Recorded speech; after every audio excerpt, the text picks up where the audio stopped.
तो दोस्तों, कैसे हैं आप लोग। तो फाइनली दोस्तों, आज से हमारा एक नया सफर स्टार्ट हो रहा है। क्योंकि आज की वीडियो सीरीज के अंदर हम लोग डिस्कस करने वाले हैं RGPV BTech 6 semester CSC and CSIT branch का मशीन लर्निंग का यूनिट नंबर 1 आज हम लोग कंप्लीट डिस्कस करने वाले हैं। तो जितने भी हमारे स्टूडेंट जिनका ब्रांच सीएससी है और सीएसआईटी ब्रांच है, उन सारे स्टूडेंट्स के लिए ये वीडियो सीरीज बहुत इंपॉर्टेंट होने वाला है। जैसे कि आपको पता है कि 5 यूनिट्स आपको पढ़ने हैं, तो 5 यूनिट के रिगार्डिंग 5 जो वीडियोस है आपको देखने को मिलेंगे। आज हमारा पहला चैप्टर डिस्कस होने वाला है, जिसमें कंप्लीट हम डिस्कस करेंगे पहले चैप्टर को। तो बिल्कुल अंत तक बने रहना है और बिल्कुल आपको कह सकते हैं कि थोड़ा सा अपने आप को मोटिवेटेड रखना है, ठीक है। डिमोटिवेट नहीं होना है और एनर्जेटिक रखना है अपने आप को, ठीक है। और चीजों को स्टेप बाय स्टेप देखते चलना है, नोट्स को बनाते चलना है और वीडियो को लाइक कर देना है, अपने फ्रेंड सर्कल में शेयर कर देना है ताकि वो लोग भी इन चीजों को देखें और इनका फायदा उठा सके, ठीक है। तो यूनिट नंबर 1 को आइए हम लोग स्टार्ट करते हैं, लेकिन उससे पहले हम जान लेते हैं कि मशीन लर्निंग का सिलेबस क्या है। वैसे आपको सिलेबस के बारे में बखूबी जानकारी होगी, लेकिन फिर भी आपके सामने पूरा सिलेबस मैं यहाँ पे डिफाइन कर रहा हूँ। यूनिट नंबर 1 का सिलेबस आपके इंटरफेस पे नजर आ रहा है, यूनिट नंबर 2 का इंटरफेस नजर आ रहा है सिलेबस, ठीक है। तो ये 2 यूनिट है, उसके बाद आपका यूनिट नंबर 3 है, 4th एंड 5th है। ये सारे पांचों यूनिट के आपके सिलेबस हैं। अब पहला यूनिट की हम बात करें तो पहले यूनिट की सबसे फर्स्ट टॉपिक की हम बात कर रहे हैं सबसे पहले कि व्हाट इज मशीन लर्निंग, यानी introduction to machine learning. Machine learning क्या है, आइए हम इसको डिस्कस करते हैं, ठीक है। चलिए, कह रहा है कि machine learning is the field of artificial intelligence that allow system to automatically learn from data and improve their performance over time without being explicitly program. समझिए, मशीन लर्निंग एक फील्ड है किसका, आर्टिफिशियल इंटेलिजेंस का, जो system को allow करता है automatically चीजों को सीखने के लिए। जैसे कि जो सिस्टम है ऑटोमेटिकली डेटा से और डेटा के माध्यम से जो परफॉर्मेंस है उसको इंक्रीज कर सके बिना किसी एक्सप्लिसिटली प्रोग्राम के, यानी ऑटोमेटिकली चीजें वहां पे हो पाए। बेसिकली मशीन लर्निंग इसी के लिए यूज होता है और ये आर्टिफिशियल इंटेलिजेंस के सेक्टर में यूज होता है, ये भी आपको पता होगा। अब कह रहा है कि instant of following strict predefined rules, machine learning algorithms uses a statistical method to analyze and interrupt patterns in data, make prediction and adapt that based on the new information। अब समझिए, ये जो आपका कह सकते हैं मशीन लर्निंग है, वो डेटा को एनालाइज करने में और चीजों को प्रिडिक्ट करने में मदद करता है, जो कि उसके जो नए इंफॉर्मेशन होते हैं उनके अकॉर्डिंग चीजों को अडेप्ट करता है। उन पे ये चीजें क्या होती हैं, आधारित होती हैं। क्लियर हुआ। तो ये तो आपका बेसिक इंट्रोडक्शन था। अब की कंसेप्ट दिया गया है जो कि मशीन लर्निंग के, अगर हम सब्जेक्ट को डिस्कस कर रहे हैं तो कुछ की पॉइंट्स हैं जिन की पॉइंट्स का नॉलेज हमें होना चाहिए। सबसे पहले डेटा की हम बात करें। Machine learning starts with data, यानी जो मशीन लर्निंग है वो डेटा के साथ स्टार्ट होता है।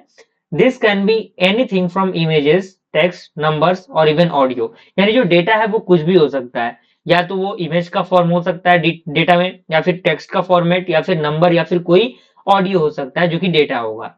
डेटा को मेनली 2 भाग में डिवाइड किया गया है, 2 सेट्स में। पहला आपका है ट्रेनिंग डेटा, दूसरा आपका test data. Training data is use to train the model, यानी ट्रेनिंग डेटा मॉडल को ट्रेन करने के लिए यूज होता है। और टेस्ट डेटा का हम यूज करते हैं इवेल्युएट करने के लिए मॉडल्स के परफॉर्मेंस को, जब हम चीजों को ट्रेन कर देते हैं उसके बाद। क्लियर हुआ। नाम से पता लग रहा होगा आपको कि टेस्ट, यहाँ पे टेस्टिंग परफॉर्मेंस अप्लाई की जाती है। दूसरा टर्म हमारा है मॉडल। कह रहा है कि machine learning model is a mathematical representation of a process और फेनोमेनन बेस्ड ऑन डेटा। यानी जो मशीन लर्निंग मॉडल है एक प्रकार का मैथमेटिकल रिप्रेजेंटेशन है प्रोसेस का, और ये फेनोमेनन है जो किस पे आधारित होता है, डेटा पे। यानी मशीन लर्निंग मॉडल जो है बेसिकली डेटा पे काम करता है। It learns patterns from the training data and uses these patterns to make prediction or decision without being directly programmed। यानी ये जो चीजें हैं इनको एक पैटर्न के माध्यम से, ट्रेनिंग डेटा के माध्यम से चीजों को ये क्या करता है, लर्न करता है, जो यूज करते हैं इन पैटर्न्स को, जिससे कि वो प्रिडिक्शन कर सके या फिर कोई डिसीजन ले सके बिना किसी डायरेक्टली एक्सप्लिसिट प्रोग्राम के। क्लियर हुआ। अब आता है एल्गोरिथम। अब चूंकि आपको पता है कि एल्गोरिथम क्या होता है, ये स्टेप बाय स्टेप प्रोसेस होता है जो कि किसी प्रॉब्लम को सॉल्व करने में मदद करता है। तो वही कह रहा है कि an algorithm is a step by step procedure use to train a machine learning model. यानी ये स्टेप बाय स्टेप प्रोसीजर होता है जिनका हम यूज करते हैं ट्रेन करने के लिए मशीन लर्निंग के मॉडल को। Different types of algorithm can be use depending on the problem at hand. यानी अलग अलग प्रॉब्लम की अकॉर्डिंग अलग अलग जो एल्गोरिथम है वो परफॉर्म किए जा सकते हैं, ठीक है। अब फीचर्स की हम बात करें। कह रहा है कि features are individual measurable properties और कैरेक्टरिस्टिक्स ऑफ डेटा। यानी जो फीचर होता है वो इंडिविजुअल मेजरेबल प्रॉपर्टीज होते हैं और कैरेक्टरिस्टिक्स होते हैं डेटा के। जैसे कि बात करें कि इन डेटा सेट ऑफ हाउस, यानी हाउस के डेटा सेट की बात करें तो features include that square footage, number of rooms, location यानी हाउस का क्या कह सकते हैं फुटेज है, क्या आपका उसके नंबर ऑफ रूम्स है, कितने रूम्स हैं उस हाउस के अंदर, उस हाउस का लोकेशन क्या है, हाउस का नंबर क्या है, तो ये सारी चीजें इसके फीचर्स के अंदर आएंगी। लेबल्स की बात करें, कह रहा है कि in supervise learning the label is a outcome और target variable that the model is trying to predict, यानी सुपरवाइज लर्निंग के अंदर जो लेबल्ड होता है वो आउटकम होता है और टारगेट वेरिएबल होता है जो ट्राई करता है प्रेडिक्ट करने के लिए चीजों को। For instance in a database of house pricing, यानी हाउस प्राइसिंग की हम बात करें, घर का जो दाम है आपको पता है कि जो हाउस का प्राइस होता है वो लोकेशन पर भी डिपेंड करता है। अच्छा खासा अगर लोकेशन होगा अर्बन एंड रूरल एरियाज में, आपको पता है कि जो हाउस के प्राइसेस हैं वो इंक्रीज डिक्रीज रहते हैं, एरिया पर भी डिपेंड करता है कि नहीं? तो ये चीजें आप बखूबी इन चीजों को रिलेट कर पा रहे होंगे। अब हमारा आता है टाइप्स ऑफ मशीन लर्निंग। हमने तो मशीन लर्निंग का इंट्रोडक्शन देख लिया, की फीचर्स हमने उसके देख लिए। अब हम देखेंगे कि मशीन लर्निंग कितने टाइप के होते हैं। तो मेनली 3 टाइप के मशीन लर्निंग यहाँ पे आपको देखने को मिल रहे हैं। पहला आपका है सुपरवाइज लर्निंग, दूसरा है अनसुपरवाइज लर्निंग, तीसरा आपका रेनफोर्समेंट लर्निंग। तो सुपरवाइज लर्निंग के अंदर कह रहा है कि in supervise learning the algorithm is trained on label data, meaning the output data is paired with the correct output. यानी सुपरवाइज लर्निंग जो होता है वो एल्गोरिथम होता है जो ट्रेंड होता है लेबल डेटा पे। इसका मतलब ये है कि जो इनपुट डेटा है वो पेयर्ड होगा किसके साथ? एक करेक्ट आउटपुट के साथ, यानी इनपुट का जो कनेक्शन होगा वो एक पेयर्ड आउटपुट के साथ होगा। क्लियर हुआ? कह रहा है कि the goal is for the model to learn mapping from inputs to output and generalize well to new and unseen data. यानी जो गोल होता है सुपरवाइज लर्निंग का वो होता है कि मॉडल को लर्न करना, जिससे कि वो मैप कर सके इनपुट और आउटपुट के द्वारा, जिससे कि वो जनरलाइज कर सके एक नए और अनसीन डेटा को। ठीक है, यानी न्यू डेटा को आसानी से वो क्या कर सके? जनरलाइज कर सके, समझ सके। जैसे एग्जांपल की बात करें, predicting house price based on the features like size, number of rooms. यानी घर का जो प्राइस है, मान लीजिए कि किसी घर में 2 रूम है तो उसका प्राइस अलग होगा, किसी घर में मान लीजिए 4 रूम है उसका प्राइस अलग होगा, है कि नहीं? किसी घर का जो कह सकते हैं कि लेंथ है कुछ स्क्वायर फीट है, अगर उससे ज्यादा हुआ तो कुछ प्राइस अलग होगा। तो ये चीजें होती हैं। तो ये आपका होता है सुपरवाइज लर्निंग। क्लियर हुआ? अब दूसरा हमारा है अनसुपरवाइज लर्निंग। नाम से आपको पता लग रहा होगा। तो इसके अंदर कह रहा है कि unsupervise learning the data does not have labelled outcome. यानी अनसुपरवाइज लर्निंग के अंदर जो डेटा है उसके पास कोई भी लेबल्ड आउटकम नहीं होता। जो मॉडल होगा that tries to find the pattern or structure in the data on its own। यानी जो मॉडल होगा वो ऑटोमेटिकली क्या करेगा? पैटर्न को फाइंड करेगा। ठीक है, तो ये चीजें उस पर डिपेंड करेंगी। क्लियर है? अब यहाँ पे कह रहा है कि कॉमन टास्क इंक्लूड क्लस्टरिंग, यानी इसके अंदर अनसुपरवाइज लर्निंग के अंदर कुछ टास्क परफॉर्म होते हैं जो इंक्लूड करते हैं क्लस्टरिंग को। क्लस्टरिंग का मतलब होता है ग्रुप करना, यानी एक सिमिलर डेटा पॉइंट्स को एक के साथ क्या करना? ग्रुप करना। एंड डायमेंशनलिटी रिडक्शन, इसका मतलब होता है रिड्यूस करना नंबर ऑफ वेरिएबल्स को। जो कॉमन टास्क है जो कि अनसुपरवाइज लर्निंग के अंदर परफॉर्म होते हैं। जैसे हम एग्जांपल की बात करें, grouping customer into segment based on the purchasing behaviour. मान लीजिए कोई भी कस्टमर है किसी प्रोडक्ट को खरीद रहा है, तो उसका बिहेवियर क्या है उस प्रोडक्ट को खरीदने के अकॉर्डिंग, तो उसको हम ग्रुप करेंगे। मान लीजिए कोई पर्सन है जिसे केवल कह सकते हैं कि एक इलेक्ट्रॉनिक्स जो चीजें हैं वही खरीदनी है तो उसका ग्रुप अलग होगा। कोई है जो किसी स्पोर्ट्स से रिलेटेड चीजों को खरीद रहा है तो उसका ग्रुप अलग होगा। तो ये तो आपका अनसुपरवाइज लर्निंग हो गया। तीसरा हमारा क्या है? Reinforcement learning. तो यहाँ पे कह रहा है कि in reinforcement learning an agent learn by interacting with an environment and receiving feedback. यानी रेनफोर्समेंट लर्निंग के अंदर जो एजेंट होते हैं वो लर्न करते हैं, यानी चीजों को सीखते हैं। किसके द्वारा चीजों को लर्न करते हैं? इंटरेक्टिंग विद एनवायरमेंट, यानी एनवायरमेंट के साथ वो चीजों को देखते हैं और जो फीडबैक होते हैं उसके अकॉर्डिंग चीजों को वो क्या करते हैं? एनालाइज करते हैं। फीडबैक में आपके रिवॉर्ड और पेनल्टीज मिलती है। जैसे मान लीजिए कोई बच्चा है, किसी बच्चे को हमने कहा कि बेटा अगर तुम ये काम करोगे तुमको कुछ कह सकते हैं कि प्राइज दिया जाएगा। ठीक है, तो ये कुछ प्राइज दिया जाएगा तो उसको रिवॉर्ड दिया गया, अगर नहीं करोगे तो कुछ तुम्हें कह सकते हैं कि पनिशमेंट दिया जाएगा, तो ये पेनल्टी हो गया। तो ये चीजें होती हैं। ठीक है, उसके बाद ठीक है, तो इसके बाद एक पॉइंट और यहाँ पे दिया हुआ है।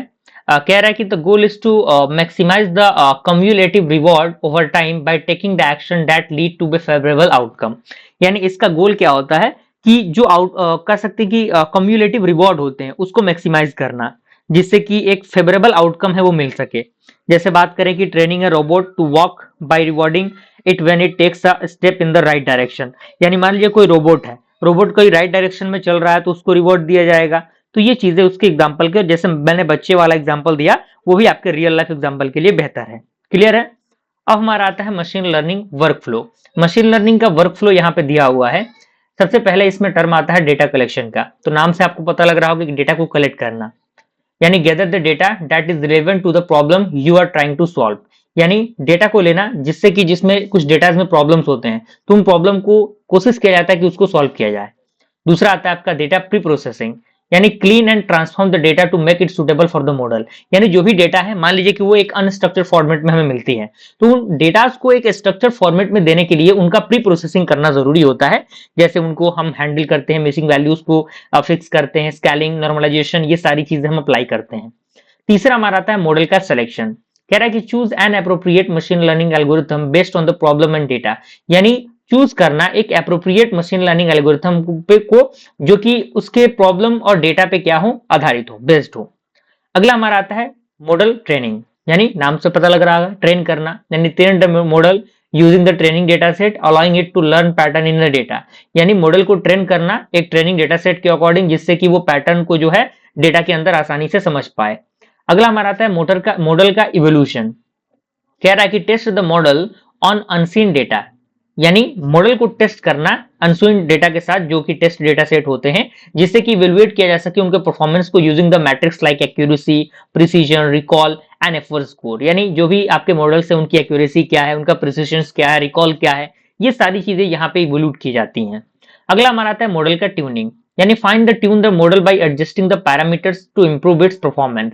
यानी जो भी मॉडल होते हैं उनके जो कह सकते हैं कि पैरामीटर्स होते हैं, उनको एडजस्ट करना जिससे कि उनकी परफॉर्मेंस जो है वो इंप्रूव हो सके, तो ये मॉडल ट्यूनिंग के अंदर आता है।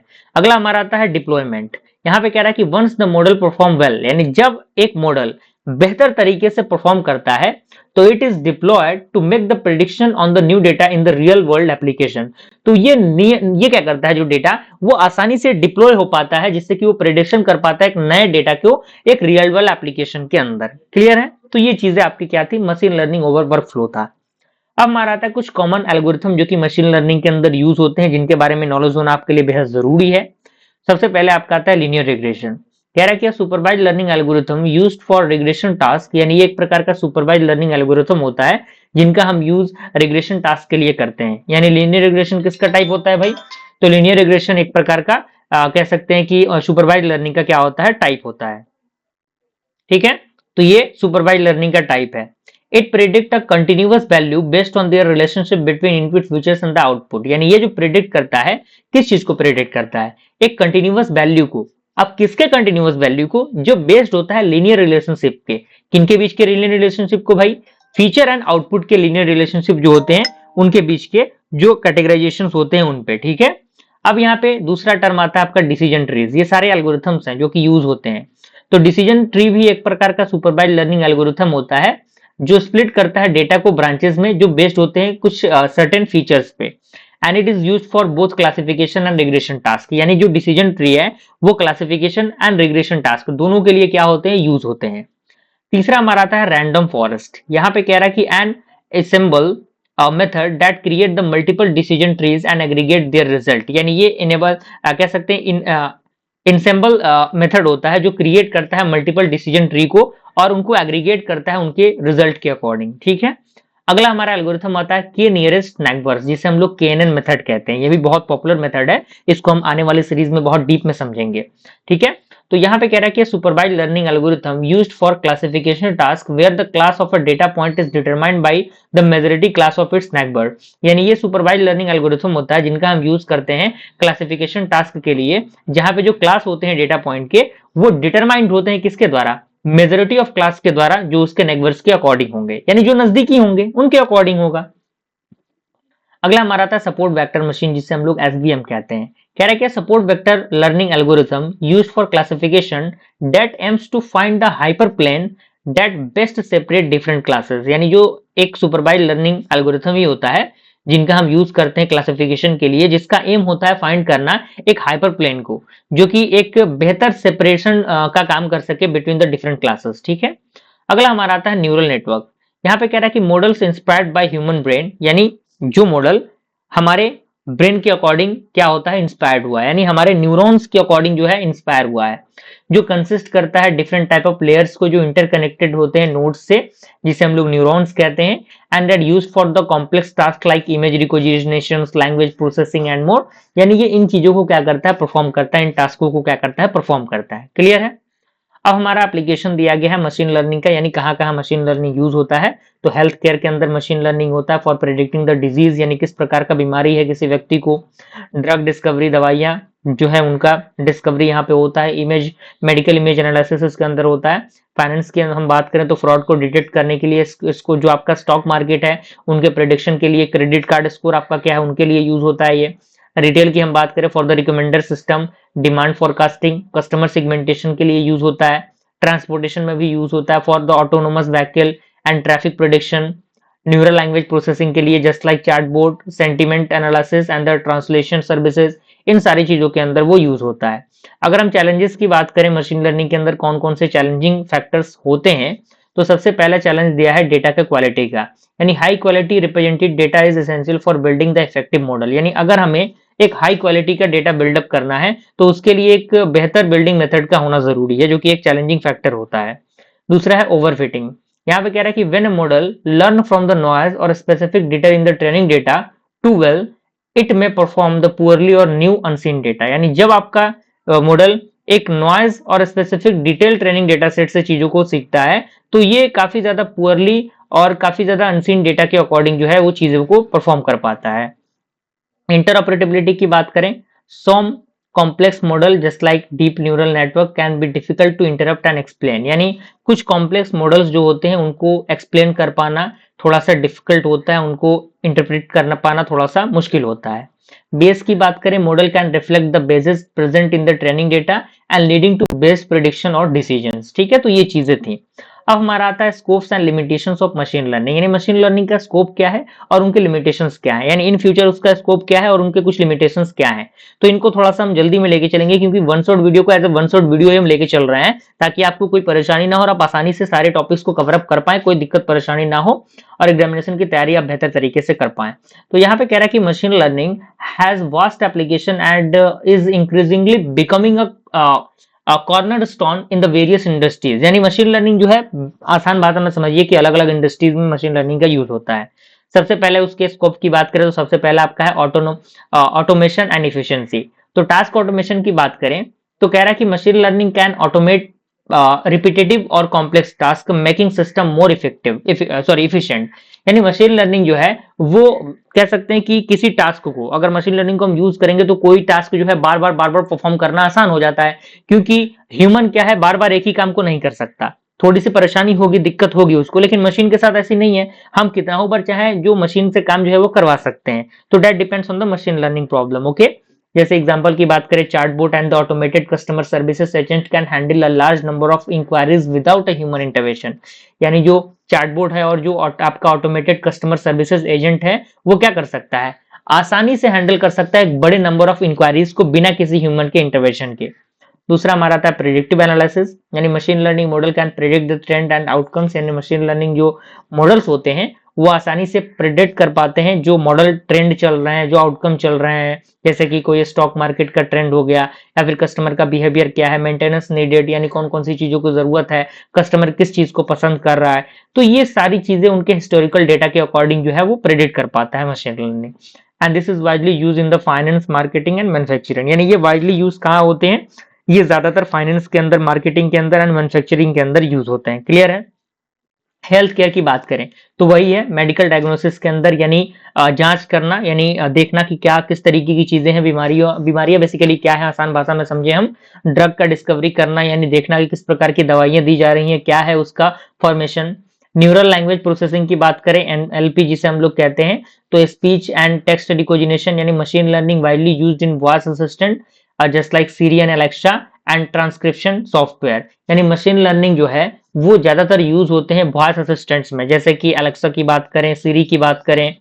ठीक है, तो ये बेसिकली कह सकते हैं ट्रांसक्रिप्शन जो है सॉफ्टवेयर के अंदर यूज होता है। And it is also play a role in the machine learning machine translation, यानी ये मशीन ट्रांसलेशन के अंदर भी एक अहम रोल प्ले करता है, जैसे कि गूगल ट्रांसलेटर हम यूज करते हैं हिंदी से इंग्लिश, इंग्लिश से हिंदी, या फिर कोई भी अनदर लैंग्वेज में चीजों को हम ट्रांसलेट करना चाहते हैं, तो this is because of by the help of NLP. Okay, chatbot and virtual assistant की बात करें तो कह रहा है कि machine learning helps create sophisticated conversational agent that can interact naturally with user and learn from the conversation and handle the variety of task. यानी machine learning जो है वो क्रिएट करता है काफी ज्यादा सोफिस्टिकेटेड कन्वर्सेशनल एजेंट को, जिनसे कि वो इंटरेक्ट कर सकता है नेचुरली बिना किसी यूजर के, और ये लर्न करता है फ्रॉम द कन्वर्सेशन सॉरी, यानी कन्वर्सेशन के साथ चीजों को सीखता है और हैंडल करता है काफी ज्यादा जो वैरायटी ऑफ टास्क होते हैं उनको ये हैंडल कर सकता है। अगला हमारा आता है ऑटोनोमस सिस्टम, जैसे कि सेल्फ ड्राइविंग कार हो गया जो कि टेस्ला के द्वारा डेवलप किया गया है अभी। तो सेल्फ ड्राइविंग कार जो है मशीन लर्निंग को यूज करता है। तो ड्रोन्स हो गया, ड्रोन्स में भी मशीन लर्निंग का कंसेप्ट यूज होता है। रिटेल एंड ई कॉमर्स की बात करें तो रिटेल में जैसे कि आपका रिकमेंडर सिस्टम है, जैसे किसी चीज को हम रिकमेंड कर, मान लीजिए कोई भी चीज हम देख रहे हैं किसी सोशल मीडिया प्लेटफॉर्म पे, तो जो एल्गोरिथम है चीजों को प्रिडिक्ट कर लेता है कि कोई बंदा किस प्रकार के कंटेंट को देखना पसंद कर रहा है, तो जिस प्रकार के कंटेंट को आप देखते हैं उसी प्रकार के कंटेंट आपको ऑटोमेटिकली सजेस्ट होने लगते हैं। तो this is because of the recommender system with the help of machine learning. ठीक है, पर्सनलाइज्ड मार्केटिंग की बात करें तो ये भी आपके परचेजेस हिस्ट्री पे, जैसे मान लीजिए कोई प्रोडक्ट आपने खरीदा तो उस प्रोडक्ट के बेसिस पे आप चीजों को सर्च कर रहे हैं, तो जो मशीन्स होती हैं वो चीजों को प्रेडिक्ट कर लेती हैं और उन्हीं सर्च हिस्ट्री के अकॉर्डिंग चीजों को आपको प्रोवाइड करने लगती हैं। फाइनेंस की बात करें तो वही फ्रॉड को डिटेक्ट करने के लिए जो आपके रिस्क असेसमेंट होते हैं और क्रेडिट कार्ड स्कोरिंग्स होते हैं उनके अंदर भी इसका यूज होता है। एंड मैन्युफैक्चरिंग के लिए भी और एग्रीकल्चर में भी इसका यूज होता है। ठीक है, तो इसके सारे फंडामेंटल्स दिए गए हैं। और अब यहाँ पे आता है लिमिटेशंस ऑफ मशीन लर्निंग, यानी मशीन लर्निंग की क्या लिमिटेशंस हैं, क्योंकि कोई भी पॉइंट है उसका पॉजिटिव एंड निगेटिव पॉइंट होता है, दोनों पॉइंट को हमें डिस्कस करना जरूरी रहता है।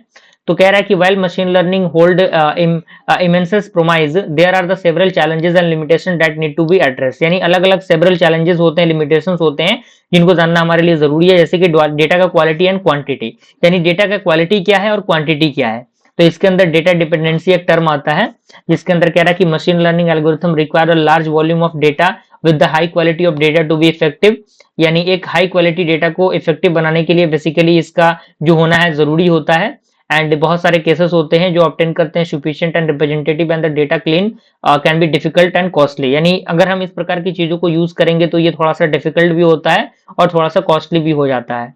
डेटाबेस की बात करें, कह रहा है कि if the training is based or unrepresentative, the model will learn those bases and produce inaccurate और unfair prediction। यानी यदि हमारा ट्रेनिंग डेटा जो है वो बेस्ड है और अनप्रेजेंटेटिव है तो जो मॉडल है वो लर्न करेगा उनके बेस के अकॉर्डिंग और वो प्रोड्यूस करेगा एक इनएक्यूरेट और अनफेयर प्रेडिक्शन को। जैसे एग्जांपल की बात करें, for the best training data in hiring algorithm can lead to be discrimination. ठीक है, अगला हमारा आता है ओवरफिटिंग एंड अंडरफिटिंग। तो ओवरफिटिंग की बात करें तो कह रहा है कि model that is too complex must fit the training data too closely capturing noise and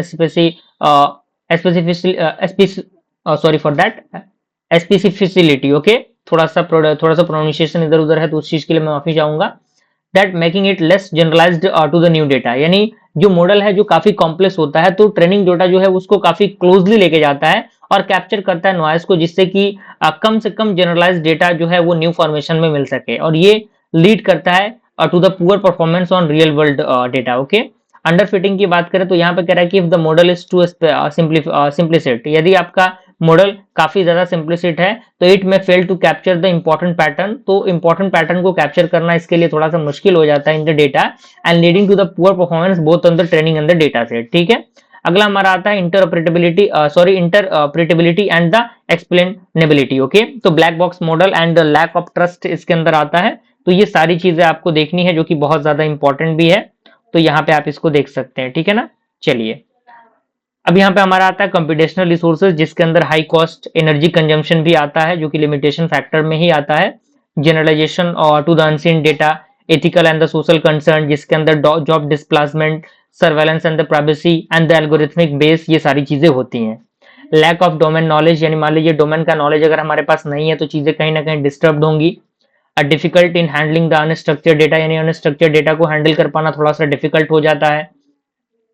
अब हमारा अगला टॉपिक आता है रिग्रेशन इन मशीन लर्निंग। तो जो कि आपको पता है कि रिग्रेशन एक प्रकार का सुपरवाइज्ड लर्निंग एल्गोरिथम होता है जिनका हम यूज करते हैं मशीन लर्निंग के अंदर, जहां पे जो जिसका जो गोल होता है that goal is to predict a continuous numerical value based on the input data, यानी इनपुट डेटा के आधार पे कंटिन्यूअस न्यूमेरिकल वैल्यू को क्या करना, प्रिडिक्ट कर पाना। जो प्राइमरी ऑब्जेक्टिव होता है रिग्रेशन का वो होता है to model the relationship between the independent variable and the dependent variable that is continuous, यानी रिग्रेशन जो प्राइमरी ऑब्जेक्टिव होता है रिग्रेशन का मॉडल का वो होता है रिलेशनशिप को फाइंड करना जो कि इंडिपेंडेंट और डिपेंडेंट वेरिएबल के बीच में होते हैं जो कंटिन्यूअस होते हैं, ठीक है। जैसे हाउस प्राइसिंग की मैंने बात बताई थी आपको, जैसे किसी पर्सन का सैलरी हो गया, जैसे ईयर ऑफ एक्सपीरियंस बढ़ेंगे, एजुकेशन लेवल बढ़ेगा तो सैलरी ऑटोमेटिकली बढ़ेगा, ठीक है। तो ये चीजें हैं।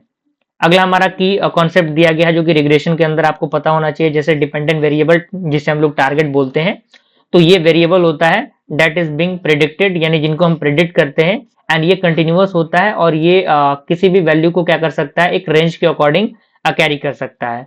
जैसे हाउस प्राइस प्रोडिक्शन मॉडल की बात करें, target could be house price, यानी इसके अंदर टारगेट क्या है, हमारा हाउस का प्राइस है। इंडिपेंडेंट वेरिएबल जिसे हम लोग फीचर्स बोलते हैं, तो कह रहा है कि the variable use to make prediction, यानी वैसा वेरिएबल जो प्रिडिक्शन के लिए यूज होता है, and this could be numerical और कैटेगोरिकल, यानी ये आपका न्यूमेरिकल एंड कैटेगोरिकल वैल्यू होता है। जैसे एग्जांपल की बात करें, in the house prediction features must be include that the square footage and the number of bedrooms, neighbourhoods, यानी नंबर ऑफ बेडरूम्स कितने हैं हाउस के अंदर, उसका स्क्वायर फुटेज क्या है आपका, है कि नहीं। तो ये सारी चीजें डिपेंड करती हैं। प्रिडिक्शन की बात करें तो प्रिडिक्शन यानी regression model predict a continuous value based on the relationship it learns from the training data, यानी ये रिलेशनशिप पे बेस्ड होता है जो कि ट्रेनिंग डेटा से चीजों को सीखता है। एरर की बात करें तो जो डिफरेंस होता है between the predicted value and the actual value, and good regression model जिसका एम होता है मिनिमाइज करना एरर को। अगला हमारा आता है टाइप ऑफ रिग्रेशन। रिग्रेशन कितने टाइप के होते हैं, तो लीनियर रिग्रेशन होता है, तो लीनियर रिग्रेशन का एक फॉर्मूला भी दिया हुआ है y is equal to m x plus c y, जिसे हम लोग एम एक्स प्लस सी भी कहते हैं, जहाँ पे y आपका क्या है, दो बार y हो गया थोड़ा सा डिस्टर्ब, y आपका क्या है, एक targeted y is the target जिसे हम लोग डिपेंडेंट वेरिएबल कहते हैं, m आपका स्लोप होता है, एंड जो y होता है वो चेंज करेगा चीजों को, ठीक है, एंड x आपका फीचर्स होता है जिसे हम लोग इंडिपेंडेंट वेरिएबल कहते हैं, और c आपका इंटरसेप्ट होता है जहाँ पे जो वैल्यू होता है y का when x is equal to 0, ठीक है। थोड़ा सी चीजें डबल डबल एग्जीक्यूट हो गए यहाँ पे, ठीक है ना। उसके बाद आपका सिंपल लीनियर रिग्रेशन आता है, मल्टीपल लीनियर रिग्रेशन आता है, और वही आपका है पर्सन का सैलरी, यानी यदि एरर एक्सपीरियंस बढ़ेगा तो सैलरी क्या होगा, बढ़ेगा। अगला हमारा क्या था, पॉलिनोमियल रिग्रेशन। तो पॉलिनोमियल रिग्रेशन जो है वो यूज होता है जब आपका रिलेशनशिप किसके बीच में होगा, डिपेंडेंट एंड इंडिपेंडेंट वेरिएबल के बीच में होगा, एंड ये लीनियर नहीं होगा but can model as a higher degree polynomial, लेकिन ये मॉडल होगा एक हायर डिग्री पॉलिनोमियल के अकॉर्डिंग, ठीक है, यानी ये कर्व रिलेशनशिप प्रोवाइड करेगा। कह रहा है कि the equation in an extension of linear regression but with the higher powers of the independent variable. जैसे एग्जांपल की बात करें, प्रेडिक्ट करना हाउस प्राइस को, जहां पे रिलेशनशिप है between the price and the square footage is not perfectly linear but is it better represented by A curve, यानी ये क्या है, प्रेडिक्टिव नहीं है लेकिन ये क्या है, ये रिप्रेजेंटेड हो रहा है एक कर्व के द्वारा, ठीक है। इसी तरीके से रिजिड एंड लैसो रिग्रेशन है जिसका कंसेप्ट यहाँ पे दिया हुआ है, लॉजिस्टिक रिग्रेशन है, ठीक है। उसके बाद आपका सपोर्ट वेक्टर रिग्रेशन है जिसे हम लोग एसबीआर कहते हैं, डिसीजन ट्री रिग्रेशन है, रैंडम फॉरेस्ट रिग्रेशन है, के नियरेस्ट नेबर रिग्रेशन है जिसे हम लोग केएनएन बोलते हैं।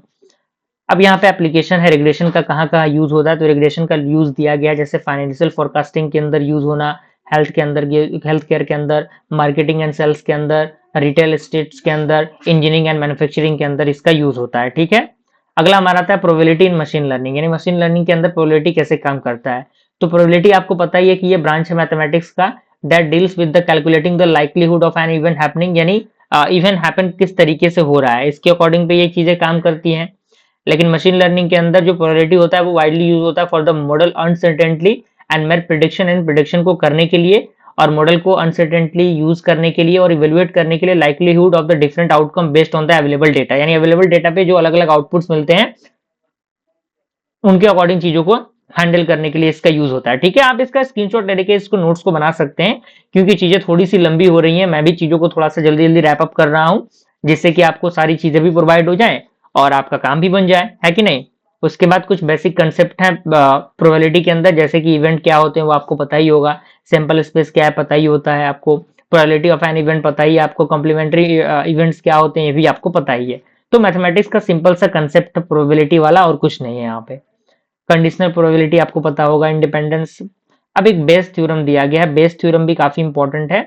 तो बेस थ्योरम प्रोवाइड करता है एक तरीके को जिससे कि हम अपडेट करते हैं प्रोबेबिलिटी को for estimate of for an event, जो बेस्ड होते हैं नए एविडेंस पे।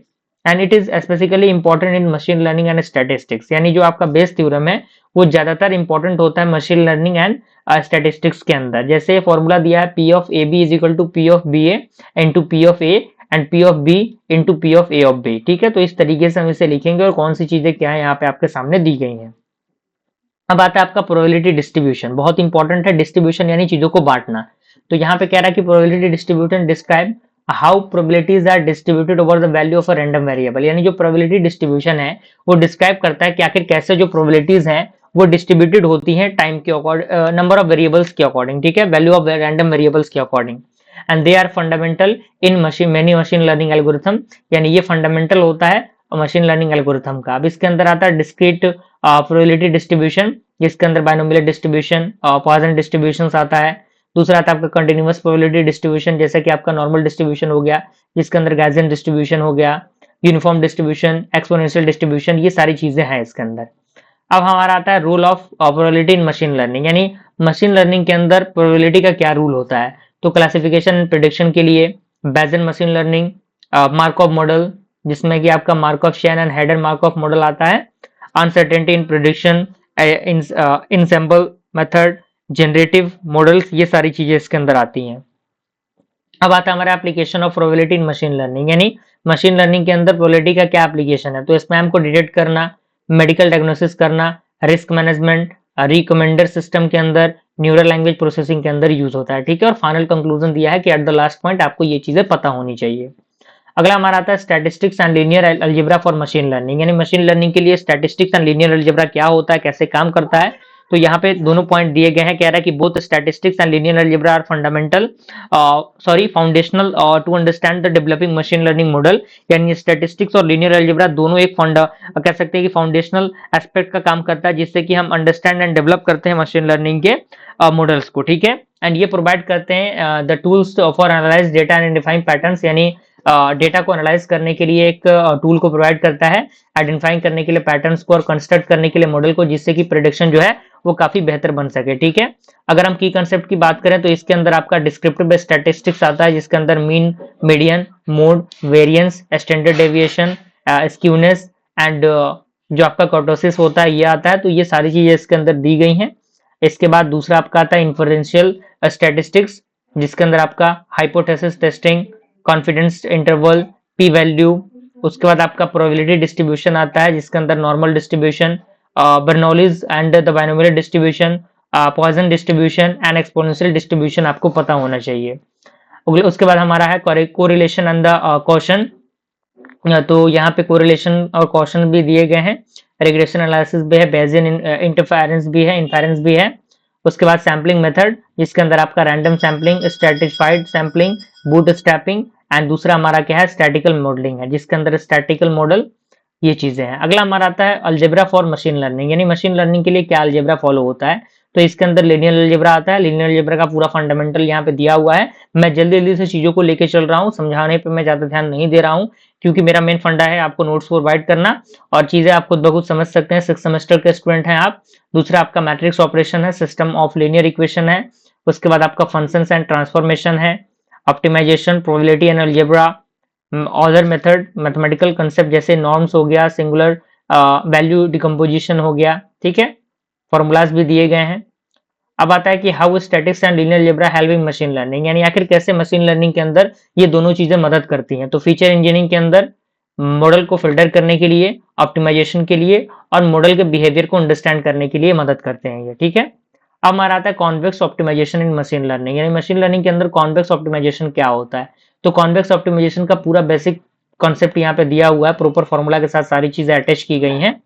दूसरा convex optimisation in machine learning, जिसके अंदर linear regression, support vector machine, logistic regression, lasso अंदर रिजिड रिग्रेशन, दोनों चीजें दी गई हैं। ठीक है, मैथमेटिकल फॉर्मूला भी दिया गया है, जैसे mean x f x subject to the g i x less than equal to 0, जहां पे आई 1 से लेके अप टू m तक होगा। ठीक है, और भी चीजें दी गई हैं। फॉर्मूला यहाँ पर भी है, ऑप्टिमाइजेशन एल्गोरिथम, जिसमें कि आपका gradient descent, stochastic gradient descent, जिसे हम लोग SGD कहते हैं। ठीक है, Newton's method, interior point method. Advantages की बात करें कॉन्वेक्स ऑप्टिमाइजेशन की, तो ग्लोबल ऑप्टिमली ये होता है, efficient algorithm and theoretically guarantees provide करता है ये, ठीक है। चैलेंजेस भी दिए गए हैं, चैलेंजिंग फैक्टर भी है आपके सामने, कंक्लूजन भी है।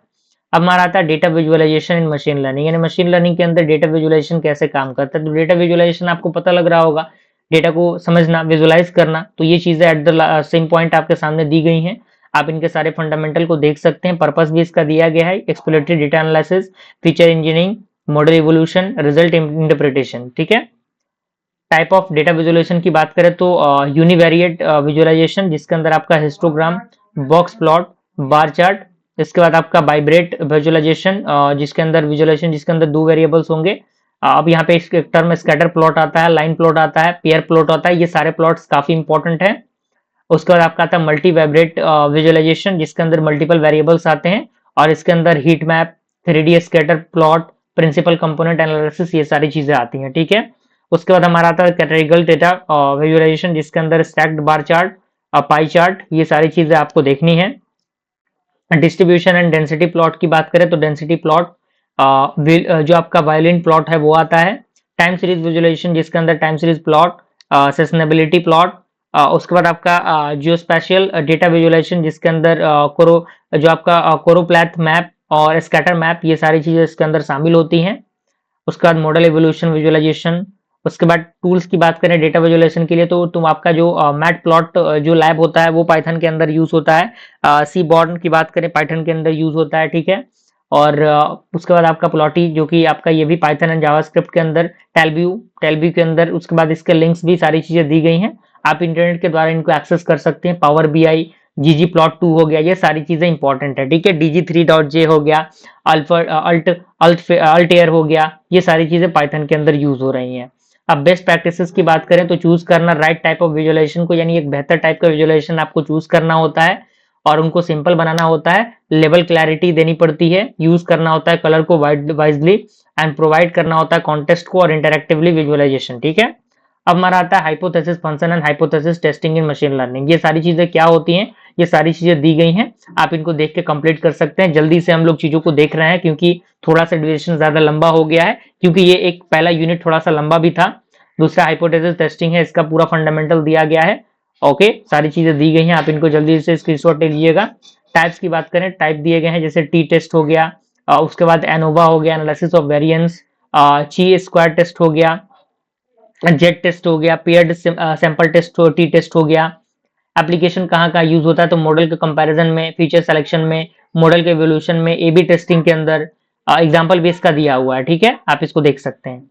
अगला टॉपिक हमारा है डेटा डिस्ट्रीब्यूशन, यानी डेटा का बांटना। तो वही है, इसके अंदर नॉर्मल डिस्ट्रीब्यूशन है, इसके एग्जांपल्स दिए गए हैं। उसके बाद यूनिफॉर्म डिस्ट्रीब्यूशन, एक्सपोनेंशियल डिस्ट्रीब्यूशन, उसके बाद आपका Poisson distribution, binomial distribution, gamma distribution, beta distribution.